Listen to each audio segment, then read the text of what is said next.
The notification popped up on my phone while I was in the middle of a crucial meeting with the board of directors. Another withdrawal from our joint account, $50,000 this time. My hand trembled slightly as I silenced my phone, but I kept my expression neutral as I continued my presentation. Inside, my mind was racing.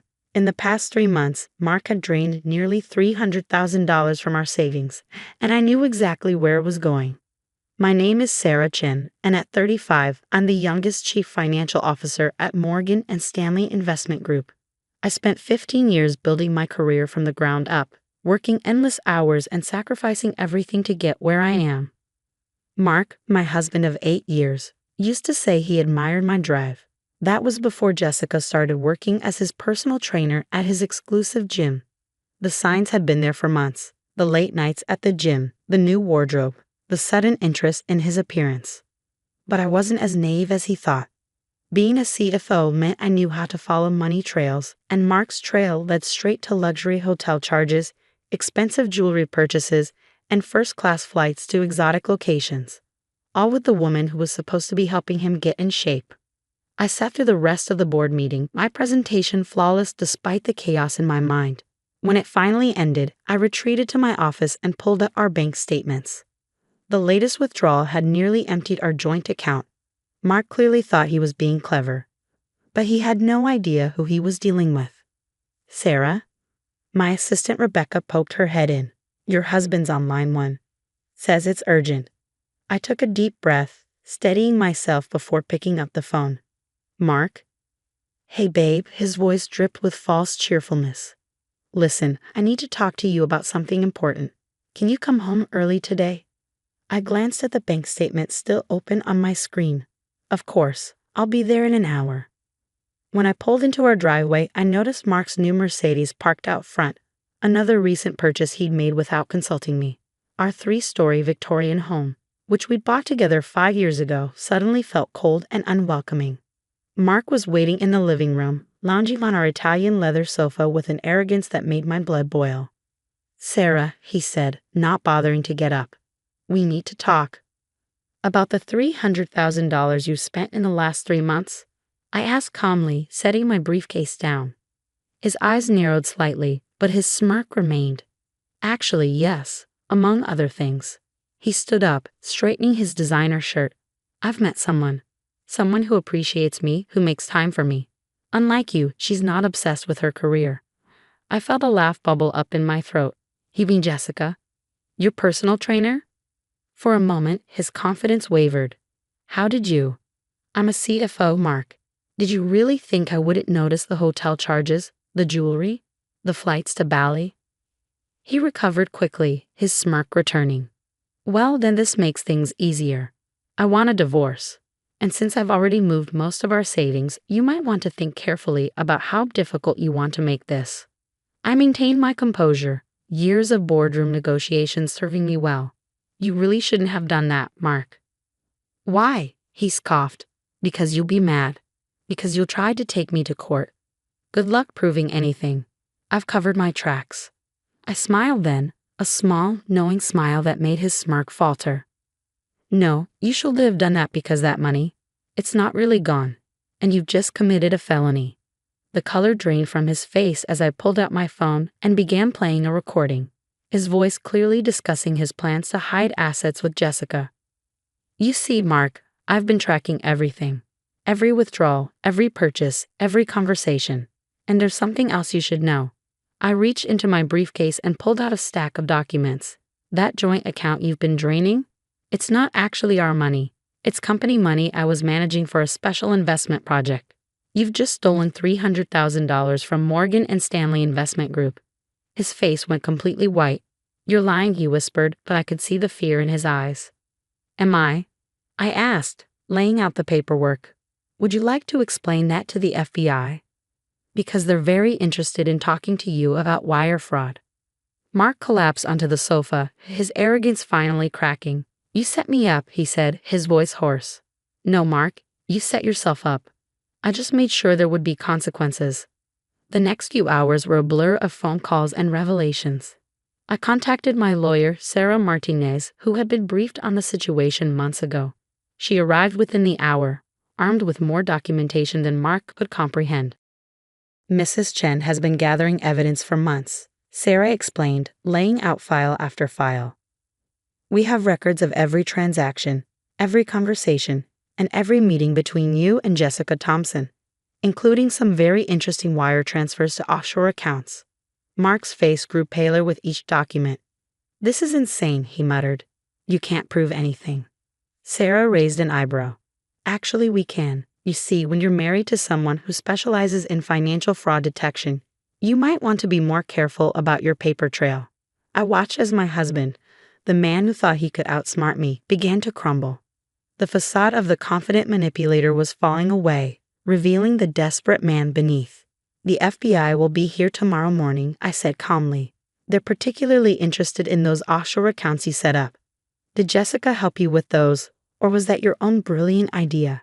He looked up sharply. Leave her out of this. I'm afraid that's not possible, Sarah interjected. Ms. Thompson is already being questioned. It seems she has quite a history of similar situations with wealthy married men. That hit him like a physical blow. What do you mean? I pulled out another file. Jessica Thompson isn't even her real name. It's Jennifer Williams, and she's been involved in 3 other cases of fraud and extortion. You're not her first Mark. Just her latest victim. The irony would have been amusing if it weren't so tragic. Mark had thrown away our marriage for a woman who had been playing him from the start. What do you want? He finally asked, his voice barely above a whisper. I want every penny back, I said firmly. Not just in our joint account, but everything you spent on her. The hotels, the jewelry, the trips. All of it. And if I can't, then you'll face federal charges for wire fraud and embezzlement. The choice is yours. That night, after Mark had left to think things over, I sat in our home office, staring at the photographs on the wall. 8 years of marriage reduced to evidence files and legal documents. My phone buzzed. A text from Rebecca, my assistant. The team is ready whenever you are. Just say the word. I smiled slightly. What Mark didn't know was that this was just the beginning. While he'd been busy with Jessica, I'd been preparing for something much bigger. The money he'd stolen wasn't just any company funds. It was bait, carefully placed to expose a larger scheme of corruption within our investment firm. Mark's greed had played right into my hands, giving me the evidence I needed to uncover a network of fraud that went far beyond our marital problems. Tomorrow, when the FBI arrived, they wouldn't just be investigating my husband's theft. They'd be uncovering one of the biggest financial scandals in the company's history. My phone buzzed again. This time it was an email from Jessica, or Jennifer, rather. She wanted to make a deal. I have information, she wrote, about Mark, about the company, about everything. Let me help you, and I'll tell you what I know. I leaned back in my chair, considering her offer. Jennifer Williams might be a con artist, but she was also clever. She knew which way the wind was blowing, and she was smart enough to jump ship before it sank. The next morning, I arrived at the office earlier than usual. The FBI would be arriving at 9, but I had preparations to make. As I walked through the quiet halls of Morgan & Stanley, I thought about how different things would look by the end of the day. My office phone rang. It was Mark. I'll tell you everything, he said without preamble. About the money, about Jessica, about what's really going on at the company. I'm listening, I replied, opening my laptop to record the conversation. What followed was a confession that would shake our firm to its foundations. Mark hadn't just been stealing our savings. He'd been part of a sophisticated embezzlement scheme orchestrated by some of the highest-ranking executives in the company. They approached me 6 months ago, he explained. Said they knew about my affair with Jessica, about the money I was spending.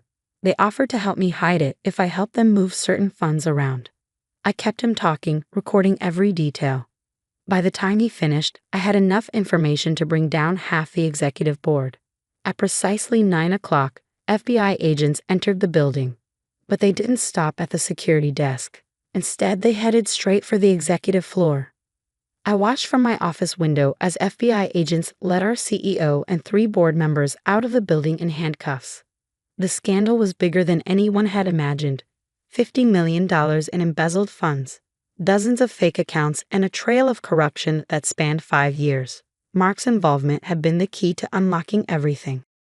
His clumsy attempts to hide our savings had exposed a sophisticated money laundering operation that the FBI had been trying to crack for months. My careful documentation and strategic placement of funds had provided the evidence they needed. Jennifer Williams, as it turned out, was more than just a con artist.